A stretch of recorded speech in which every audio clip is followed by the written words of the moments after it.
अस्सलाम वालेकुम स्टूडेंट्स। पिछले हमने कुछ लेक्चर्स में प्रोजेक्टाइल मोशन, फिर उसका एक केस हॉरिजॉन्टल प्रोजेक्टाइल मोशन और फिर उसके दूसरे लेक्चर में वीडियो लेक्चर में हमने पढ़ा था कि ऑब्लिक प्रोजेक्टाइल मोशन जो कि केस 2 था।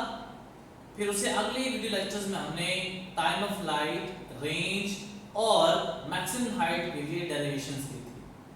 तो उसी प्रोजेक्टाइल मोशंस को लेके चलते हुए आज उसी लेक्चर का एक पार्ट जो कि वेरी इंपॉर्टेंट, अगर आप पेपर पॉइंट ऑफ व्यू से देखें, बोर्ड पॉइंट ऑफ व्यू से भी और एंट्री टेस्ट चाहे वो मेडिकल स्टूडेंट्स के लिए हो या इंजीनियरिंग स्टूडेंट्स के लिए हो, उससे रिलेटेड जो क्वेश्चंस या एमसीक्यूज आपके पास है उसको हम क्या करते हैं, वो रिजॉल्व करते हैं। तो आइए स्टार्ट करते हैं लेक्चर। सबसे पहले प्रोजेक्टाइल मोशन विच हमने पढ़ा था कि मैक्सिमम हाइट और टाइम ऑफ फ्लाइट के दरमियान रिलेशन क्या करता है। अगर आपको याद हो तो हमने जो ऑप्शन है आपके पास है, इसमें relation between time and height maximum के लिए आपको मैक्सिमम हाइट का फॉर्मूला और टाइम ऑफ फ्लाइट के लिए आपको फॉर्मूला फिंगर टिप्स पे होना चाहिए। जो ऑप्शन गिवन है वो है gt² divided by 8 is equals to height maximum, B option है h maximum is equals to 8g divided by t² and C option है h maximum is equals to 8t² divided by g and D option है none of these. तो आइए solve करते हैं इसको। अब देखिए बेटा कि हमने ये पढ़ा आपके पास ये थी कि मैक्सिमम हाइट को अगर आप देखें, फार्मूला आपके पास क्या था कि h maximum is equals to vi² sin square theta divided by आपके पास क्या था 2g। ये फार्मूला आपके पास किसका है, हाइट का फार्मूला है। अब टाइम ऑफ फ्लाइट का फार्मूला क्या है, t is equals to 2vi sin theta divided by g। हमने इन दोनों के दरमियान रिलेशन फाइंड करना है। आप इस फार्मूले से देखिए जरा कि मैं दोनों तरफ यहां पे स्क्वायर कर लेता हूं, स्क्वायरिंग बोथ साइड्स, तो मेरे पास आएगा t² is equals to 4vi² sin square theta divided by g²। अगर आप देखें तो बेटा नेक्स्ट मैं थोड़ा सा और सॉल्व करता हूं। तो बेटा अगर आप देखिए इसको कि g² है, मैं लेफ्ट साइड में एक g लेके चला जाता हूं, तो gt² is equals to 4vi² sin square theta divided by g। अगर आप देखें इस रिलेशन में तो डिनोमिनेटर में 2 मौजूद है, लेकिन यहां पे हमारे पास नहीं है। आपने यहां पे डिनोमिनेटर में 2 को लेके आएंगे तो आपने 2 को नॉमिनेटर से मल्टीप्लाई भी करना पड़ेगा और डिवाइड भी करना पड़ेगा। तो मैंने क्या किया है, 2 को मल्टीप्लाई भी किया है नॉमिनेटर से और डिवाइड भी कर दिया ताकि इक्वेशन के ऊपर कोई फर्क ना आए। तो अगर आप देखें 4 को 2 से मल्टीप्लाई करने के बाद आएगा 8, जो कि आपके पास ये आया हुआ है, ठीक है। और अगर आप देखिए जो ये वाली इक्वेशन आपके पास आ रही है, ये जो फॉर्मेशन है ये किसकी बन रही है, h की बन रही है। तो जब आप इसको लिखेंगे बनेगा gt² is equals to 8h maximum, और अगर आप h को सेपरेट करें तो ये बनेगा h is equals to gt² divided by 8। इसका मतलब है ठीक ऑप्शन बनती है आपके पास क्या है, फर्स्ट ऑप्शन जो कि अल्फा है वो आपके पास ठीक बनती है आंसर। नेक्स्ट एमसीक्यूज क्या है कि आपको एक बॉडी को थ्रो किया है अपवर्ड, इसका टाइम ऑफ फ्लाइट t1 है और मैक्सिमम हाइट से वापस आने के बाद उसका टाइम ऑफ फ्लाइट t2 है। आप बताएं कि उसकी हाइट क्या है, और ऑप्शन क्या दिया हुआ है, h is equal to gt1 minus t2 whole square divided by h। B option है h is equal to g into t1 plus t2 whole square divided by h। C option है h is equal to t1 minus t2 whole square divided by 8g, और D option है none of these। तो students आप इससे ऊपर MCQs में अगर ये फार्मूला देखें तो gt² डिवाइडेड बाय 8 है, और आप अगर देखें तो t1 ऊपर जा रहा है, t2 नीचे के लिए टाइम ऑफ फ्लाइट है, इसका मतलब है एवरेज आप लेंगे, इसका मतलब है कुछ आएगा h is equal to gt1 plus t2 whole square divided by 8। तो इसकी करस्पॉन्डिंग आपका ये जो बी ऑप्शन है वो करेक्ट बनती है। ठीक है, नेक्स्ट एमसीक्यूज की तरफ बढ़ते हैं। नेक्स्ट एमसीक्यूज क्या है कि आप रेशियो फाइंड करें हाइट ऑफ द प्रोजेक्टाइल और टाइम ऑफ फ्लाइट के स्क्वायर का। और ऑप्शन गिवन है 4/5, 5/4, 7/5 और डेल्टा ऑप्शन आपको गिवन है 5/7 का। तो सॉल्व करते हैं। h/t², नॉमिनेटर में हाइट, उसका फार्मूला है vi² sin² theta divided by 2g, और t का फार्मूला क्या होता है 2vi sin theta divided by g, क्योंकि उसके ऊपर स्क्वायर है तो ये बनेगा 4vi² sin² theta divided by g²। तो आप देखिए कि v² से कैंसिल, sin² थीटा से कैंसिल, g से कैंसिल, ये 2 आपसे नीचे डिनोमिनेटर में आके क्या हो जाएगा 4 से मल्टीप्लाई हो जाएगा। ऊपर नॉमिनेटर में अगर आप देखें ये g² है तो ऊपर जाके डिनोमिनेटर में चला जाएगा। तो नेक्स्ट फॉर्मेशन ऑफ दिस क्या बनेगी g डिवाइडेड बाय 8, और g की वैल्यू आप 10 पुट करें तो आएगा 10 डिवाइडेड बाय 8, तो 4 and 5, 4 2s are 8, 5 2s are 10, तो h/t² का जो आपके पास आंसर आएगा वो आएगा 5 डिवाइडेड बाय 4। और वो अगर आप ऑप्शन देखें तो जो आपके पास करेक्ट ऑप्शन बनती है वो आपके पास क्या है, ये बी ऑप्शन आपके पास करेक्ट है। तीसरा एमसीक्यूज जो कि बड़ा इंपॉर्टेंट है वो है at what pair of angle range will B same. Option आपके पास ये 4 गिवन है और वो कह रहा है कि किस रेंज के ऊपर, किस पेयर ऑफ एंगल्स के ऊपर रेंज की वैल्यूज क्या होगी, वो सेम होगी। अब अगर आप देखें कि ये जो आपके पास ऑप्शन है वो है 70/20, 80/10, 60/30 एंड ऑल ऑफ दीज। तो याद रखें रेंज कंप्लीमेंट्री एंगल्स के लिए बराबर होती है। अब कंप्लीमेंट्री एंगल्स कौन से हैं, वो एंगल्स जिनको आप सम अप करके उनका जो आंसर आता हो वो 90 डिग्री के बराबर आए, तो उन एंगल्स को हम नाम देते हैं कौन से, कंप्लीमेंट्री एंगल्स का। तो चूंकि 70/20 को आप ऐड करें तो 90, 80 और 10 को ऐड करें तो 90, 60 और 30 को ऐड करें तो वो भी क्या बनता है 90। इसमें जो ठीक ऑप्शन बनती है वो आपके पास है ऑल ऑफ दी, यानी वो तमाम एंगल जिनका सम 90 आएगा तो उसके ऊपर रेंज की वैल्यूज क्या होगी, सेम होगी।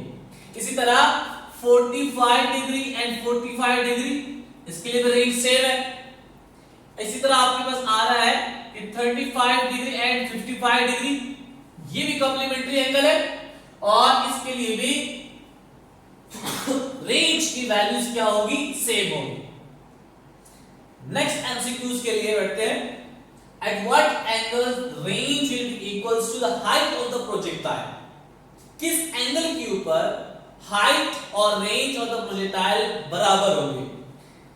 First option alpha theta is equal to 56 degree, beta option है theta is equal to 66 degree, थी आपके पास चार्ली ऑप्शन है 76 डिग्री और डेल्टा ऑप्शन है 86 डिग्री। तो सॉल्व करते हैं। आपको कंडीशन क्या रखेंगे, r is equal to h, वही लगाए आपके ऊपर। अब देखिए कि h का फार्मूला क्या है, vi² sin² theta divided by 2g, और रेंज का फार्मूला क्या है vi² sin 2 theta divided by g। अब ये g इस g से कैंसिल, vi² से कैंसिल, तो ये बनेगा sin² theta is equals to, अब ये 2 उस तरफ मल्टीप्लाई के यहां पे sin 2 से मल्टीप्लाई हो जाएगा, ठीक है। तो ये बनेगा आपके पास के अगर sin 2 थीटा को आप ऊपर करेंगे तो ये बनेगा 2 sin थीटा cos थीटा, तो ये फैक्टर आपके पास एज इट इज आ गया और sin² theta divided by 2 as it is लिख लिया हमने। अब एक sin थीटा स्क्वायर है वो राइट साइड में sin थीटा के साथ क्या हो जाएगी, कैंसिल आउट। जब कैंसिल हो जाएगी तो ये बनेगा sin से divided by 2 is equal to 2 cos of theta. अब ये 2 इस तरफ जाके क्या हो जाएगा, मल्टीप्लाई, तो ये बनेगा sin थीटा और cos थीटा आप यहां लेफ्ट साइड पे लेके आए तो डिवीजन में चली जाएगी, तो ये बनेगा sin theta divided by cos theta is equals to 4 and we know that sin theta divided by cos theta is equal to tan theta which is equals to 4। अब थीटा की वैल्यू फाइंड करनी है तो theta is equals to tan inverse of 4, तो ये answer अगर आप देखिए कैलकुलेटर से सॉल्व करें और हमें याद है बेटा कि थीटा की वैल्यू यहाँ पे क्या आएगी 76 डिग्री। तो यहाँ पे जो करेक्ट ऑप्शन आपके पास बन रही है वो चार्ली ऑप्शन है जो कि 76 डिग्री पर है। नेक्स्ट एमसीक्यू देखिए, at what angle kinetic energy of the projectile is half of its maximum value। किस एंगल के ऊपर प्रोजेक्टाइल की जो वैल्यू है वो मैक्सिमम वैल्यू के हाफ होगी। आप देखें इसका आंसर आप लिख सकते हैं, सॉल्व कैसे करना है। kinetic energy maximum is equals to half mvx square। kinetic energy is equals to, अगर देखें कि यहां पे जो आपकी kinetic एनर्जी का कंपोनेंट है वो कौन सा आएगा, हॉरिजॉन्टल वेलोसिटी कंपोनेंट, तो ये बनेगा half mvi square cos square theta. Condition क्या गिवन है कि kinetic एनर्जी मैक्सिमम की वैल्यू हाफ होनी चाहिए, तो आप इसकी जगह पुट करें ke divided by 2 is equals to overall 1/2 mv square. ये किसके बराबर बन जाएगा, kinetic एनर्जी के, तो उसकी जगह आपने रिप्लेस कर दिया kinetic एनर्जी और cos स्क्वायर थीटा का फैक्टर एज इट इज आ गया। अब ये kinetic एनर्जी और kinetic एनर्जी दोनों आपस में क्या हो जाएगी, cancel out. So cos square theta is equals to 1 divided by 2, आप स्क्वायर रूट ले दोनों तरफ तो बनेगा cos theta is equals to 1 divided by under root 2। Theta की वैल्यू फाइंड आउट करनी है, ये बनेगा theta is equals to cos inverse 1 over under root 2। जब आप इसको सॉल्व करेंगे तो आंसर आपके पास क्या आएगा 45 डिग्री। तो 45 डिग्री पे kinetic एनर्जी की value half of its maximum होती है। ये कुछ एमसीक्यूज थे।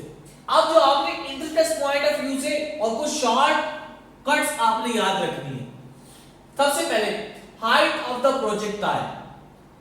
अब तीन डिफरेंट एंगल्स हैं, theta is equals to 30 degree, theta is equals to 45 degree and theta is equals to 60 degree. अगर आप देखें यहां पे 30 डिग्री उस फॉर्मूले में पुट करें तो सॉल्व करेंगे तो ये बनेगा, उसके लिए जो रिलेशन आपके पास आएगा यानी इस एंगल के ऊपर जो हाइट ऑफ द प्रोजेक्टाइल है वो मैक्सिमम हाइट के 4 टाइम्स लेस है। तो इसलिए यहां पे लिखा हुआ है h is equals to h maximum divided by 4। अब देखिए theta is equals to 45 degree, यहां पे हाइट की जो वैल्यू है वो मैक्सिमम हाइट के क्या है, हाफ है। जब आप सॉल्व करेंगे फॉर्मूले में पुट करेंगे h is equals to vi square sin square theta divided by 2g, theta की वैल्यू 45 पुट करें तो यहां पे मैक्सिमम हाइट की हाफ वैल्यू आपके पास आ जाएगी। Theta is equal to 60 degree, 60 degree के एंगल के ऊपर आपकी जो न्यू हाइट की वैल्यू आएगी वो मैक्सिमम हाइट के 3/4 टाइम्स लेस होगी। तो ये कुछ शॉर्टकट्स आपने क्या करनी है, इसको याद रखना है। इसी तरह रेंज ऑफ प्रोजेक्टाइल के लिए भी कुछ शॉर्टकट्स हैं। इसी तरह आपके पास एंगल 3 है 45 degree, 15 degree and 30 degree. 45 degree पे रेंज की वैल्यूज बराबर होगी जो कि आपने कॉम्प्लीमेंट्री एंगल्स के लिए यहां पे पढ़ा।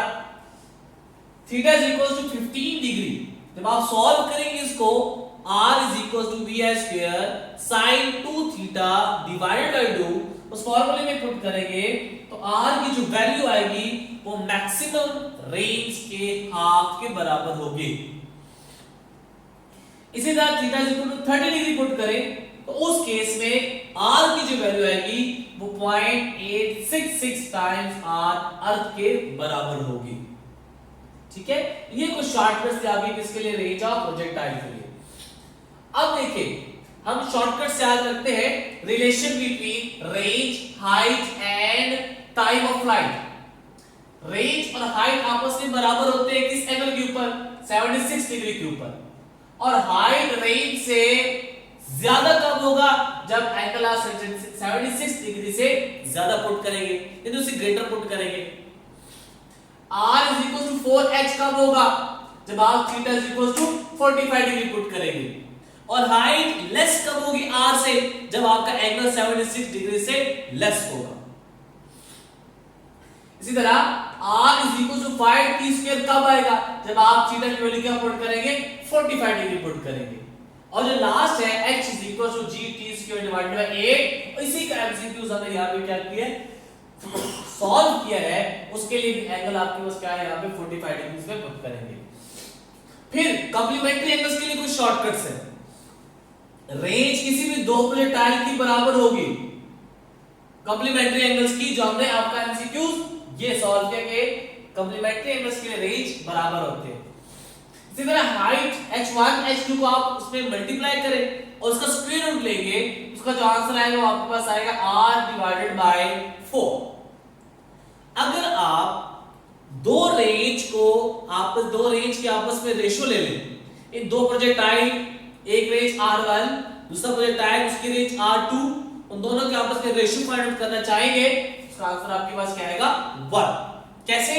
r1 की वैल्यू पुट करें vi square sin 2 theta divided by g, और r2 की वैल्यू पुट करें vi2 square sin 2 theta divided by g2। Cancel out होकर आंसर आपके पास क्या आएगा 1। इसी तरह दो प्रोजेक्टाइल है, आपने उन दोनों की टाइम ऑफ फ्लाइट के आपस में रेशियो फाइंड करनी है, तो आप सॉल्व करेंगे तो उसका आंसर क्या आएगा tan थीटा, यानी 2vi sin theta 1 divided by g divided by next projectile की time of flight, that is 2vi2 sin theta 2 divided by g2। आप सॉल्व करेंगे तो आंसर क्या आएगा tan थीटा। आपने जस्ट करना क्या है, फार्मूले को याद रखना है, फार्मूले की गेम है सारी। अगर आप दो प्रोजेक्टाइल के हाइट का आपस में रेशियो फाइंड आउट करेंगे तो उसका आंसर आपके पास क्या आएगा tan स्क्वायर थीटा। ठीक है, हाइट 1 का फार्मूला पुट करेंगे for projectile 1 divided by height of the projectile for a projectile 2, ratio ले लेंगे, आंसर आपके पास क्या आएगा tan स्क्वायर थीटा। नेक्स्ट आपके पास बड़ी इंपॉर्टेंट और आपके एक्सरसाइज के short question, relation between range of the earth and for the range of the moon, कि रेंज ऑफ द मून और रेंज ऑफ द अर्थ के आपस में क्या रिलेशन है। तो देखिए कि r range at the moon is equals to 6 times of range at the surface of the earth। कैसे आंसर आया, आप देखिए r is equals to vi square sin square theta divided by 2ge। अगर आप मून सरफेस पे इसकी range find out करना चाहें तो r moon is equals to vi square sin square theta divided by 2g moon, और gravity at the surface of the moon is equals to 1/6 time the gravity on the surface of the earth। अब आप इस gm की जगह ge divided by 6 put करें तो ये बनेगा r moon is equals to vi square sin square theta divided by 2ge divided by 6, और ये 6 यहां से नोमीटर में चला जाएगा तो बनेगा r moon is equals to 6 times of re। तो ये रिलेशन आपके पास आ गया किसका, range at the surface of the moon and range at the surface of the अर्थ। इसी तरह दूसरा रिलेशन हम ले सकते हैं, relation between height of the projectile at the surface of the earth and height of the projectile at the surface of the moon. वो भी क्या होगा, जब आप हाइट का फॉर्मूला लिखेंगे h is equals to vi square sin square theta divided by 2ge for a moon, h moon is equals to vi square sin square theta divided by 2g moon, और g moon की जगह आप क्या put करेंगे ge divided by 6, तो उसका relation आप find out करेंगे तो ये बनेगा 6 time of height of the projectile at the surface of earth. तीसरा और आखिरी रिलेशन इस लेक्चर का, कि relation between time of flight at the surface of the earth and time of flight of a projectile at the surface of the moon. तो देखिए उसका formula भी आप कैसे करेंगे इसको, for a surface of the earth is equals to 2vi sin theta divided bye ge, और T moon के लिए क्या बनेगा 2vi sin theta divided by g moon. अब g मून की जगह क्या पुट करेंगे ge डिवाइडेड बाय 6, तो ge डिवाइडेड बाय 6 है, 6 ऊपर नोमीटर में जाके दोबारा क्या बन जाएगा 6 times of time of flight at the surface of अर्थ। तो ये कुछ आपके पास इंपॉर्टेंट एमसीक्यूज एंड शॉर्टकट्स जो कि आपके एंट्री टेस्ट पे और आपके पेपर पॉइंट ऑफ व्यू से बड़ी इंपॉर्टेंट है। उम्मीद है आपको ये लेक्चर समझ आया होगा, आप उनको बेटा सॉल्व कीजिएगा तो रिलेशन सारे आपके ये मिल जाएगी।